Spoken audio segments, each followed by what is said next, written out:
രമേശ് പിഷാരടി പാലക്കാട്ടെ ഒരു സ്ഥാനാർത്ഥി അവിടെ പ്രതിനിധി ഇപ്പോൾ അടുത്ത സ്ഥാനാർത്ഥി പാലക്കാട് നിയോജക മണ്ഡലത്തിലേക്ക് പോവുകയാണ്. ജനാധിപത്യത്തിൻ്റെ ഒരു വലിയ ഉത്സവം അല്ലെങ്കിൽ ജനാധിപത്യത്തിൻ്റെ ഏറ്റവും പ്രാധാന്യമുള്ള ദിവസങ്ങളിലൊന്നാണ് തെരഞ്ഞെടുപ്പ് എന്ന് പറയുന്നത്. എല്ലാവരും അതേ ഉത്തരവാദിത്തത്തോടെ കണ്ട് പോളിംഗ് ബൂത്തുകളിൽ എത്തുക, വോട്ടുകൾ ചെയ്യുക എന്നാണ് ഈ അവസരത്തിൽ പറയാനുള്ളത്. അതെ, കാറ്റ് നല്ല കാറ്റ്, UDF അനുകൂല കാറ്റാണ് വീശിക്കൊണ്ടിരിക്കുന്നത്. അത് വളരെ സന്തോഷമുള്ള കാര്യമാണ്.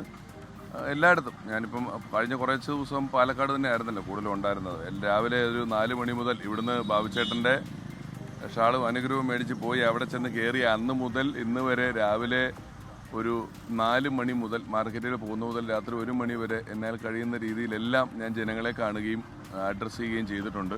ഞാനിവിടുന്ന് പോകുമ്പോൾ പറഞ്ഞ വാക്ക് ഒരു ഫെയർ പൊളിറ്റിക്സ് എന്നൊരു വാക്ക് ഞാൻ ഉപയോഗിച്ചു. ഞാൻ ഇത്രയും ദിവസം എൻ്റെ മറുപക്ഷത്തുള്ള ഒരു സ്ഥാനാർത്ഥികളുടെയും പേര് പറയുകയോ വ്യക്തിപരമായി ആരെങ്കിലും പരാമർശങ്ങൾ കൊണ്ടോ നോക്കുകൊണ്ടോ വാക്കുകൊണ്ടോ അറ്റാക്ക് ചെയ്യുകയോ ഒന്നും ചെയ്യാതെ ജനങ്ങളുമായിട്ടാണ് നമ്മൾ സംവേദിക്കേണ്ടത് എന്ന ഉത്തമ ബോധ്യത്തോടു കൂടി പരമാവധി ജനങ്ങളെ കണ്ടു. പാലക്കാട് നിയോജക മണ്ഡലത്തിലെ എന്നെക്കൊണ്ട് കഴിയാവുന്നത്രയും ആളുകളെ അഡ്രസ്സ് ചെയ്തിട്ടുണ്ട്. അപ്പോൾ അതിൻ്റെയൊക്കെ ഒരു ഗുണം വരും.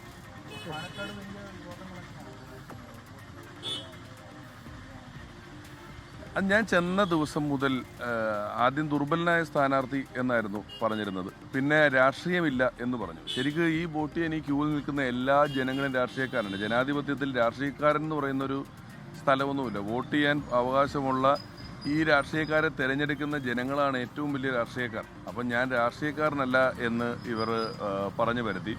അതേ തുടർന്ന് ഞാൻ പറയുന്നതും പറയാത്തതുമായ സ്റ്റേറ്റ്മെൻറ്റുകളെല്ലാം ഓരോ ചാനലിലെ എംബ്ലവും വെച്ച് കാർഡുകളുണ്ടാക്കി അവിടെ മുഴുവൻ പറഞ്ഞു വരുത്തി. അപ്പം ഞാൻ കുറച്ച് ദിവസങ്ങളായിട്ട് നമ്മുടെ പ്രവർത്തകരിൽ നിന്ന് പലരും ഇത്തരത്തിൽ പണം കൊടുക്കുന്നുണ്ട്, സാരി കൊടുക്കുന്നുണ്ട് തുടങ്ങിയ കാര്യങ്ങൾ എന്നെ അറിയിച്ചിരുന്നു.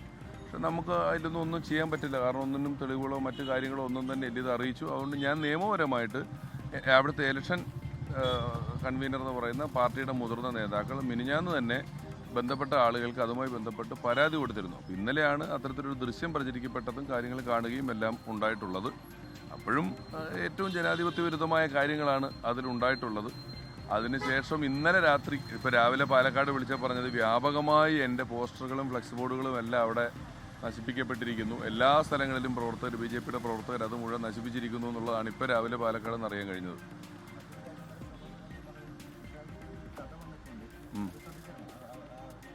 ഞാൻ ഇന്നലെ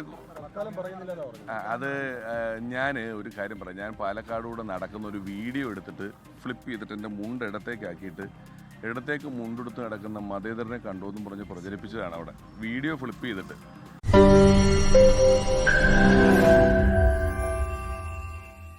ലോകത്തെവിടെയായാലും ഏത് സമയത്തും 24 വാർത്തകളും ഓഗ്മെന്റഡ് റിയാലിറ്റി പാക്കേജുകളും എക്സ്പ്ലെയിനറുകളും വിശദമായി കാണാൻ ഞങ്ങളുടെ YouTube ചാനൽ നിങ്ങൾക്ക് സബ്സ്ക്രൈബ് ചെയ്യാം.